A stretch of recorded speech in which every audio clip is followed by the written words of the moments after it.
Thukuru-inĩ wa maobitha borithi mwena wa Ngong'u Kajiado ya rũgongo nĩkuo mũnene wa borithi Douglas Kanja, anini ake, maobitha a EACC, maobitha a DCI gatagatĩ-inĩ ka anyiti itemi angĩ magomanĩte na anene a borithi a icigo ingĩ, muoroto arĩ nĩ gũteterithia ciĩgemainie na kũnina ungumania rũhonge-inĩ rwa borithi. Tuangamize ufisadi, tuchenge Kenya. Ni haha Kanja augĩte nĩ meharĩirie kũng'ethanĩra na ikundi cia ekinaĩ na iria irathagathagia mũingĩ mĩcemanio-inĩ ya kĩũteti, akiuga ihinda-inĩ rĩrĩ twerekeire mwaka wa gĩthurano, ũgitĩri na thayũ nĩ kĩndũ kĩa bata.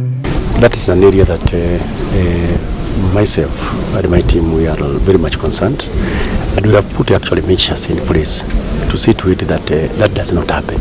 We have got new strategies, and in fact all the regional commanders that are here, they have been advised now on the direction that they need to take so that we can be able to stop that from happening. Hoka nĩ kũnina ungumania rũhonge-inĩ rwa borithi, augĩte nĩ makinyũkĩtie makinya mbere, akĩhoka nĩ megũtuĩka kĩonereria kĩega na gũcokia mwĩhoko wa mũingĩ. We are looking forward to a situation whereby the National Police Service, and I've said it very, very clear that I want a situation whereby the National Police Service leaves being number one in terms of corruption to some other numbers, and number one we leave it to others.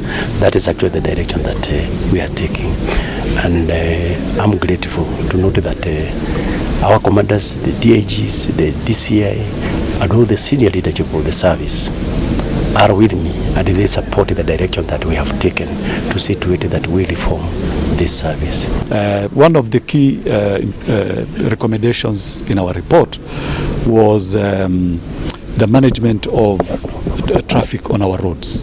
And here I really want to appreciate and give thanks to His Excellency the President's pronouncement on Monday this week, which gave direction to ensure that we have instant fines implemented, and also we have cameras on our highways.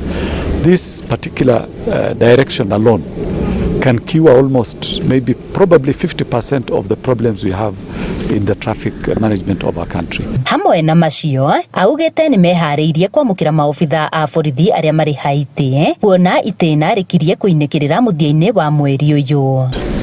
We have already put measures to see to it that we pull our 734 officers who are in Haiti in a very, very structured way. We will be starting sometimes on 16th. We will be seeing the first batch of around 225 officers coming back.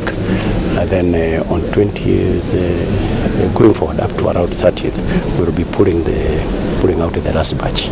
Handũ-inĩ ha Inooro TV kuma Ngong'u Kajiado ya rũgongo, Ngetĩka Wacuka wa Kĩarie.